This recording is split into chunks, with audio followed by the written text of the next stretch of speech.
सुन लीजिए मिस्टर प्रवीण, लेकिन या तो मेरी बात सुनिए, आपने बोलिए। लेकिन अपनी मत नहीं सुन लीजिए, अभी मैं भी बोलूंगा, आप लोग सुनेंगे कि क्या प्रकरण क्या है। ठीक है, पूरे प्रकरणों को मैं खोल के रख दूंगा यहीं पे। खोल दीजिए। और अगर मैं एक शब्द भी गलत बोल रहा हूँ, व्यक्तिगत रूप से रुचि लेकर दोनों पक्षों को बुलाया गया। क्या आपको धक्का दिया गया, क्या आपको टच किया गया, क्या आपको अपशब्द कहा गया, क्या इन्होंने उस व्यवसायिक लेन देन की बात आपको बताई? मैं इस बात को आपको डंके की चोट पे कहता हूँ। मैं अगर ऐसा होगा तो मैं आप सबके सामने माफी मांगूंगा। नहीं, मैंने प्रेम से इतने अच्छे से बात करके निस्तारण कराने के पश्चात भी आपने अध्यक्ष जी को भ्रमित किया कि निश्चित रूप से इसमें भ्रम की स्थिति थी।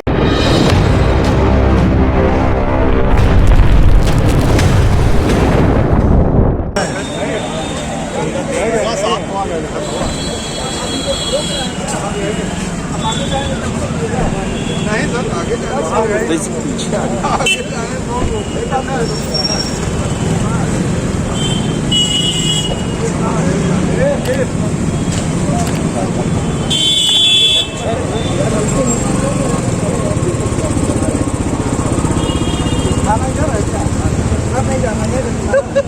सब आप याद रहे।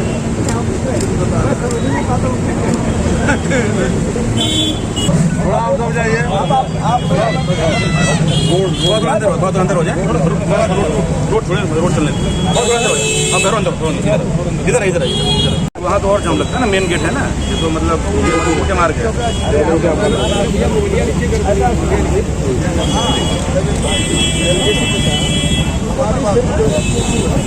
और कुछ तो हमारे अधिकार है।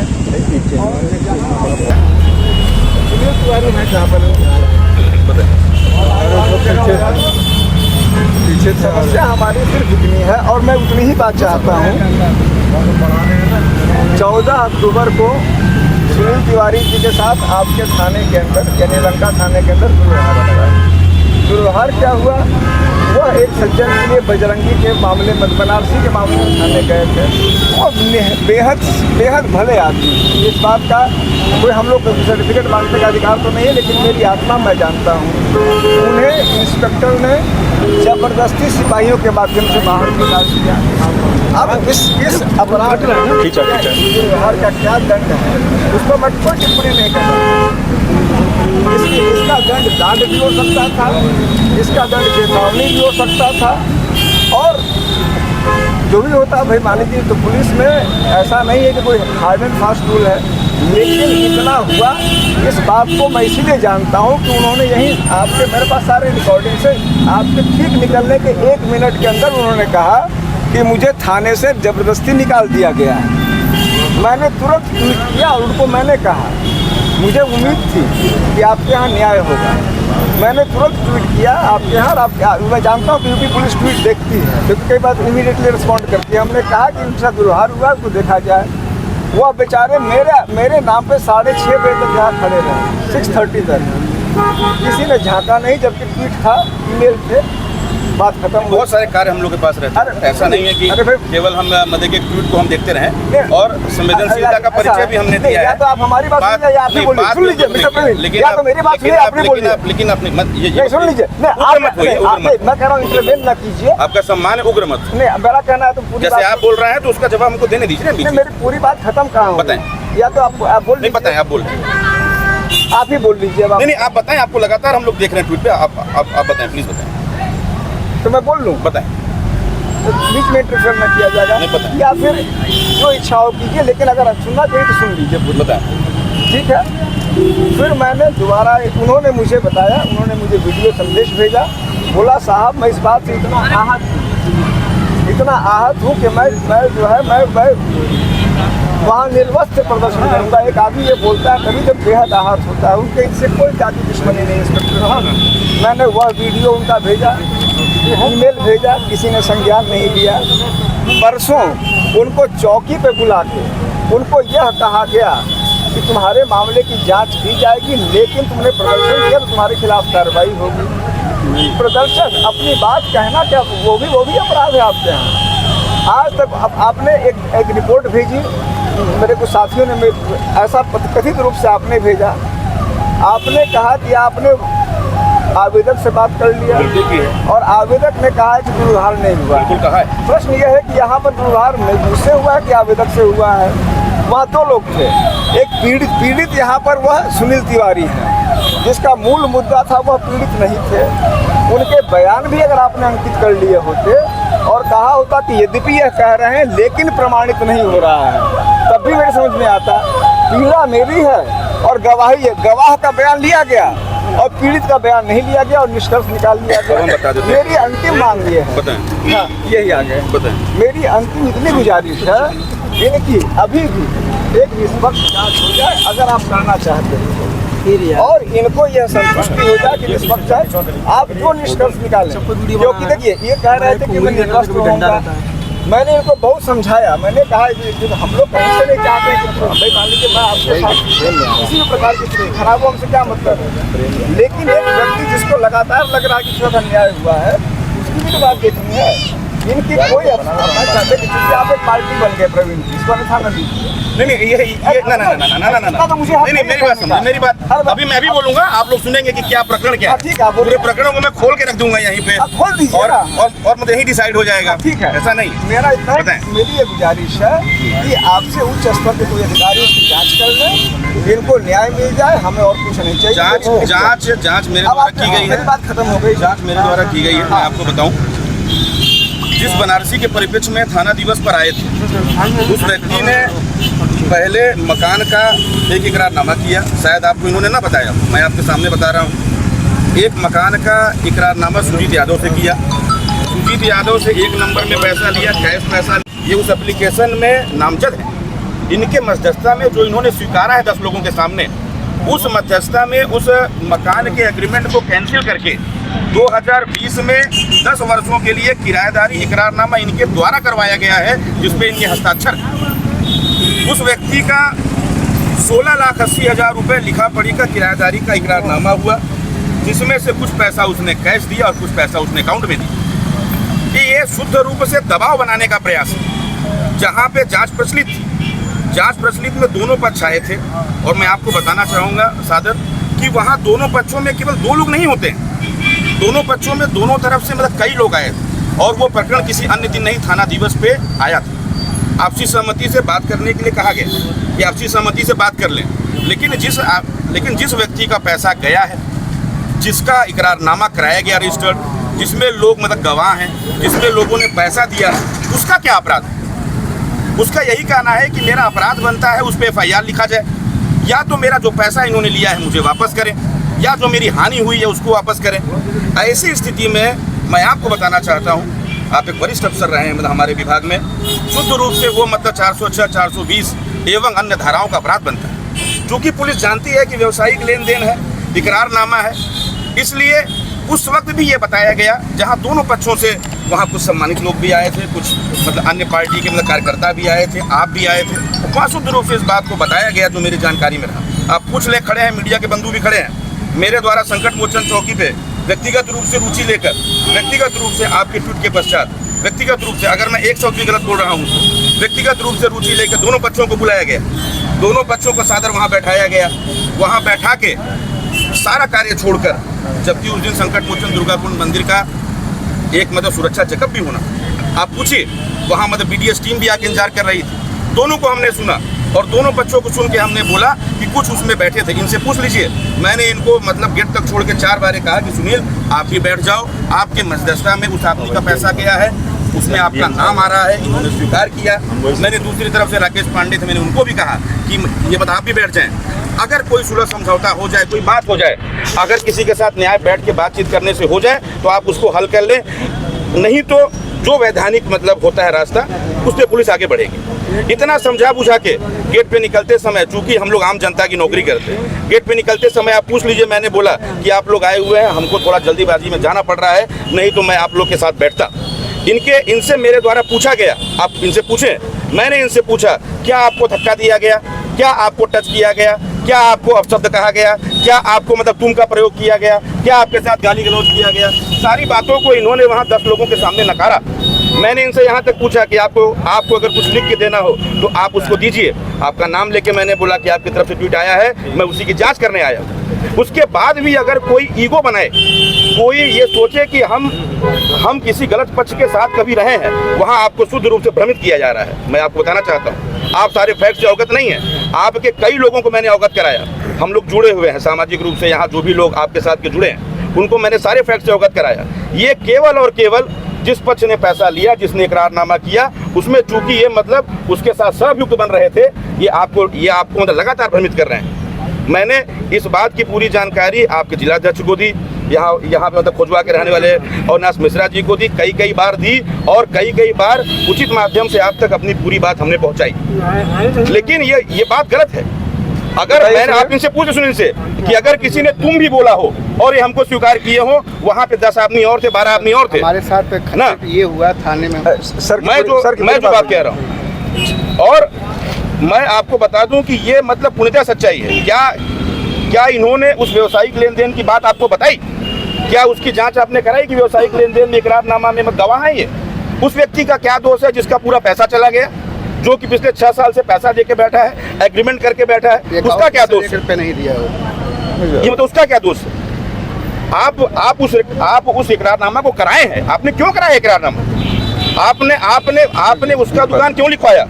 मैं कहता हूं कि अगर वो गरीब आदमी ही है, उसने पैसा नहीं लिया हो विवेचना में, जांच के विषय में, तो आप कौन होते हैं किसी व्यक्ति पर दबाव डाल के उसको ले जाकर उसका इकरारनामा कराने वाले? मैंने उस व्यक्ति की भी बात सुनी, उसकी मतलब गरीबी को भी समझा, उसकी मजबूरी को भी समझा, लेकिन विधिक रूप से ये गलत है। मैं इस बात को आपको डंके की चोट पे कहता हूँ। लेकिन चूंकि आपका मुद्दा उस दिन थाने के दुर्व्यवहार का था, उसकी हमने पूरी जांच कराई। ये चाहे भले जो कहें, मैं आपको बता दूं, दूसरे पक्ष की वहाँ महिलाएं थी, बच्चे थे, सबको वहाँ सही तरीके से कुर्सी पर बैठा के 1 घंटे हमने सुना। आप इनसे पूछ ले, अगर अपने मत हृदय पे हाथ रख के ये कह दें कि वहाँ इन्होंने कहा हो कि मतलब एक शब्द भी इनको वहाँ में गलत कहा गया।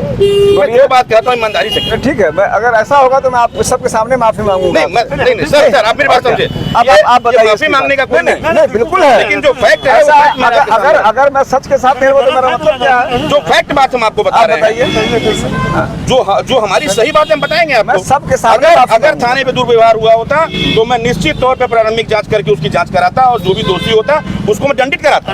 लेकिन केवल और केवल आप उसको अगर ईगो बना देंगे, आप अगर उसको एक मतलब अभियुक्त को बचाने के लिए जिसका पैसा गया, भाई सुजीत यादव जो कि पक्षकार है, उसका क्या दोष है? इनके जवाब दीजिए। आप बहुत बड़ी बात कर रहे हैं, और इसके लिए मैं व्यक्तिगत शर्मिंदा होऊंगा। मैं सर सारे फैक्ट मैंने मतलब अविनाश जी को बताया, जांच रिपोर्ट बढ़ा के, ऐसा नहीं है। और इनको मैंने व्यक्तिगत संबंधों में नहीं बुलाया था, इनको मैंने आधिकारिक रूप से अपने यहाँ बुलाया। बताओ सर, 2017 में आप बताइए क्या आप दुर्व्यवहार की बात करिए, वो बात तो आपने मीडिया को अभी तक नहीं बताई थी जो बात थी। तो अब 2017 का मैंने पूरा फैक्ट रख दिया है। वो 16,80,000 में आप लिखा पढ़ी में है, लिखा पढ़ी में कहीं नहीं आप हैं, और आपने स्वीकार किया है संक्रमण चौकी पे, आप नकार नहीं सकते सुनील उस बात को। दोनों पक्षों ने बोला है मुझे सर, दोनों पक्षों का लिखित बयान मेरे फाइल में लगा हुआ है, दोनों पक्षों के हस्ताक्षर है। तो आप अगर सारी बात बताइए ना कि आपने क्यों इस मुद्दा को बढ़ाया। आपके मुद्दा के बढ़ाने का कारण यही था कि पुलिस पर दबाव पड़े और एफआईआर न लिखा जाए। थाने से हमें बाहर कर दिया पुलिस, और हमारा कोई मुद्दा भाई मैंने इनको यही बात कहा, मैंने इनको यही बात बोला। सर आप समझे, आज आप सर यहाँ आए हैं, आप यहाँ आए हैं, अगर हमको लग रहा है कि 10 लोग बैठ के किसी चीज में बात कर रहे हैं, केवल वो जो थाना है वो थाना मतलब आम जनमानस का है। लेकिन अगर हमें लग रहा है, मेरी बात सुनिए, मेरी बात समझे सुनील, मेरी बात समझे, अगर थाने में ये बात लगती है कि शांति व्यवस्था बाधित हो रही, 2 आदमी 4 आदमी बात कर रहे हैं, कोई मतलब उग्र हो रहा है, इतने प्रेम से इतने अच्छे से बात करके निस्तारण कराने के पश्चात भी आपने अध्यक्ष जी को भ्रमित किया, तो मैं कैसे आपकी बात स्वीकार कर लूं भाई? आप पूछ लीजिए वहां जो लोग थे, राकेश पांडे से लेकर 4 आदमी आपके तरफ से भी थे, आप उनके घर चले जाएं, आप उनसे बात कर ले, वहां मतलब किस तरह से आदर से मैंने बात किया। मैंने निकलते निकलते यहाँ तक कहा कि मैं चाय पिला के आप लोग को भेजता, लेकिन हमको जाना है दुर्गाकुंड मंदिर, हमको जाना है संकट मोचन। उसके बाद भी अगर आपका वो शांत नहीं हो रहा है तो आप जान लीजिए कि दुर्व्यवहार एक अलग समस्या है, लेकिन जो जांच है उसकी जांच हम लोग मतलब कर रहे हैं। उस जांच में जो भी तथ्य निकलेगा उस पर विधिक कार्रवाई होगी, और उसके लिए आप भी सहमत हो जो फैक्ट निकले। मैं बताऊं सुनील जी सर, इसमें कोई शक नहीं कि आप अपनी बात, साहब ने अपनी बात कही, यहाँ अफसर हैं, आपके सामने हमने इनकी बात कही। मैं अनुरोध करूंगा, आपने यह बातें मुझे बताई जो मैंने कहा। इन्होंने जो कहा उसका दुर्व्यवहार के मुद्दे पर आपका क्या कहना है, तो इंस्पेक्टर द्वारा और इनके द्वारा उस पर क्या कहना है? इन्होंने सर से तो कोई मतलब ही नहीं हमको। सर तो बहुत इज्जत से। तो बताइए, मैं अगर आपके कहने पे आपने ये मुझे बताया था ना कि उन्होंने कहा कि अगर वो जो है प्रदर्शन करोगे तो तुम्हारे खिलाफ कार्रवाई करूंगा। सर परसों से मत करना, तुम जाकर हो गया तुम्हारा, दोनों लोग का हो गया। आपस बताइए क्या गलत कहा मैंने, आप देख ले इसमें क्या मैंने गलत कहा कि अब आप लोग प्रदर्शन मत करना, दोनों का हल करा दिया मैंने। और मूल सारा कार्य छोड़ के शहर का हम लोग यहाँ खड़े हैं, कल उपराष्ट्रपति आ रहे हैं। मैं शर्मिंदा हूँ। अब मूल घटना के बारे में बताइए। जो शुरू से हो गया नहीं केवल दुर्व्यवहार वाली बात, बाकी में इनको क्या अभी अपना जांच कर ही रहे हैं। मुझे क्या बता रहा हूँ मैं, अधिकार नहीं है। जहाँ रहता है मैं सर बता देता हूँ पुलिस के द्वारा बुलाया गया। हम गए थे तो सर बोले कि क्यों आए हो भाई तुम यहाँ पे, चलो थाने से बाहर जाओ। तो हम कहे ठीक है सर, क्यों थाने से बाहर जाओ, बाहर की बताएं। बस हम बाहर चले गए। बस इतनी सी बात, इतनी सी बात है सर। आप बताएं, आप भी पुलिस सर्विसेज में रहे हैं, अगर थाने के अंदर कोई पक्ष लड़ रहा है या उग्र हो रहा है तो अगर थाने के बाहर जाने कहा गया तो उसमें अगर आप ईगो बना के निवास को, मैं आपको शुद्ध बता दूं, केवल आपको भ्रमित किया गया। मैं आपको फैक्ट बता रहा हूँ, इसलिए मैं चूंकि सीधी आपसे वार्ता नहीं हो पाई हमारी, लेकिन मैंने उचित माध्यमों से सारी बातें बताई हैं। कल इनका फोन, अध्यक्ष का फोन आया था, मैं सारी बातें इनको आधे घंटे फोन पर बताई कि भाई साहब केवल और केवल अध्यक्ष जी को भ्रमित किया जा रहा है, केवल और केवल अपना लाभ लेने के लिए। मैं आपको गारंटी दे रहा हूं कि अगर किसी ने एक भी दुर्व्यवहार किया होता, छुआ भी होता, पूछ लीजिए आपके सामने, इन्होंने मतलब स्वीकार किया कि ऐसा कुछ नहीं हुआ है। केवल थाने से बाहर जाने के लिए कहा गया। अब अगर थाने में कोई उग्र हो रहा है, उसको थाने से बाहर जाने के लिए कह दिया जा रहा है, इस पे अगर अपराध बन रहा है तब तो मतलब पुलिस जांच कैसा है? प्रवीण जी मैं देखिए, मैं बात समझ गया और मैं सबके सामने मैं सार्वजनिक रूप से आपसे क्षमा मांग रहा हूँ, क्योंकि अगर हम अपनी पार्टी के किसी आदमी की बात के लिए लड़ने आएंगे तो अगर आपकी बात सही होगी और क्षमा नहीं मांगेंगे तो मेरे लिए कष्टप्रद होगा। मैं सार्वजनिक रूप से क्षमा मांग रहा हूँ यह बात, और आपके लिए भी और सभी साथियों से अपने भी कह रहा हूँ, है ना, कि हमें इसमें कोई ऐसी बात नहीं थी और मैं वास्तव में क्षमा प्रार्थी हूँ। इसमें कोई ऐसी बात नहीं थी, है ना। जो गलत है वो गलत है। दूसरी बात है कि देखिए, मैं ये कहूँगा कि इनके मामले में जो विधिक आपको लगे, अगर आपने गलत किया है तो मैं उसकी नहीं करूँगा। अगर आपको लगे कि इनकी आप इन पर रहम कर सकते हैं, क्योंकि बेचारे अभी इस संदर्भ में पड़ गए, तो आप देखिए न देखिए आपका काम है। लेकिन प्रथम दृष्टया इस संदर्भ में जिसमें मैं आया था, मेरे पास कहने के लिए सिवाय क्षमा के अलावा कुछ शब्द नहीं है। आपका पूरा अरे भाई, मैं कह रहा हूँ सम्मान अलग चीज़ है, इसीलिए मैंने सारी बातें जिलाध्यक्ष जी को भी आपने बताई और मैंने उन्हीं के अनुरोध पर उसको मैसेज करके भेजा कि भाई ये चीज़ प्रकरण है। अब आपको सारे फैक्ट नहीं बताए गए, खैर कोई बात नहीं, आप आए हैं। नहीं, अब हम लोग अब आप अपना काम कीजिए। आपका जो भी समय लगा उसके लिए मैं व्यक्तिगत रूप से आप लोग के सामने क्षमा मांग रहा हूँ, क्योंकि हमारा उद्देश्य। आपको पूरी बात सुनील जी नहीं बताए थे क्या? नहीं, यह बातें नहीं आई थी, मतलब जो थी उसी, वरना जो है भ्रम की स्थिति क्यों होती, कहीं ना कहीं बात आई, दोनों पक्षों की बात जब सुनी तब। हाँ, चलिए अब आप अपना देखिए, हम लोग को आप भूल जाइए। वहाँ तक चल रविदास पे अगर हो जाए ना, थोड़ा सा रूट की बात है, नहीं ऐसा है, आपके साथ चलेंगे, आप 100% मान लीजिए। ऐसा है, कोई बात नहीं जी। अगर देखिए, जिस प्रकरण के संदर्भ में मैं यहाँ आया था, हमारे एक साथी हैं सुनील तिवारी जी हमारे साथ खड़े हैं, तो मैं अंततोगत्वा यह कहूँगा कि निश्चित रूप से इसमें भ्रम की स्थिति थी, और अगर पुलिस ने इसमें जो गलत नहीं मैंने पाया तो मैंने एसीपी से आप लोगों के सामने और सार्वजनिक रूप से क्षमा याचना भी की, क्योंकि हमारा यह मानना है कि हमें किसी के पक्ष में गलत नहीं करना चाहिए। मात्र इसीलिए कि हम एक राजनीतिक दल हैं तो हम अपनी गलत बात को भी सही ठहरावें, ये मुझे पसंद नहीं है, न इसके लिए हम राजनीति में हैं। किस तरीके से आपको भ्रमित किया गया था, इसलिए आप आए हैं, किस तरीके से? नहीं, मुझे लगता है, देखिए, अब मैं उसको यह कहूँगा कि मैं भ्रमित कहने की जगह मैं कहूँगा कि कई बार व्यक्ति विशेष का अपना हर व्यक्ति की अलग अलग संवेदना होती है, तो यह इन्होंने भ्रमित ही किया, यह शब्द न कह के मैं यह कहूँगा कि इस बारे में संवेदनाओं के स्तर पर कहीं ना कहीं उनके कहने, उनकी भावना और मेरे समझने या जो कुछ भी उसमें अंतर रहा। पुलिस की कार्रवाई से संतुष्ट है? इस प्रकरण में जिस संदर्भ में मैं आया हूँ उस संदर्भ में मुझे यहाँ नहीं आना चाहिए था, यह बात मैं सार्वजनिक रूप से कहता हूँ, और मैंने इसके दृष्टिगत एसीपी से सार्वजनिक रूप से मैंने क्षमा याचना भी की है। इससे इतर मैं कुछ बातें कहना चाहूँगा। मैंने इस प्रकरण में ये कहा है जहाँ जो तथ्य आए, लेकिन यह जरूर है कि इस बात को किसी भी प्रकार से मैं इस रूप में नहीं कह रहा हूँ कि मैं हम लोग या हमारी पार्टी वाराणसी पुलिस के सामान्य और हर कार्य को क्लीन चिट दे रहे हैं, नंबर 1 बात। नंबर 2 बात कि कई संदर्भ यहाँ के हमें लगातार ऐसे प्राप्त हुए हैं जो गड़बड़ हैं, और इन तथ्यों के दृष्टिगत, इन स्थितियों के दृष्टिगत हमारी पार्टी ने विशेष करके, चूँकि वाराणसी प्रधानमंत्री जी का क्षेत्र होने के बाद भी यहाँ पुलिस दुर्व्यवहार, पुलिस समस्याओं की जो तमाम तथ्याएँ हैं, उसके दृष्टिगत हमारी पार्टी ने यहाँ विशेष करके एक अपनी पार्टी के अंदर एक पुलिस सेल बनाया है, जो विशेष करके पुलिस की गड़बड़ियों और अन्य तथ्यों के बारे में लगातार काम करेगी।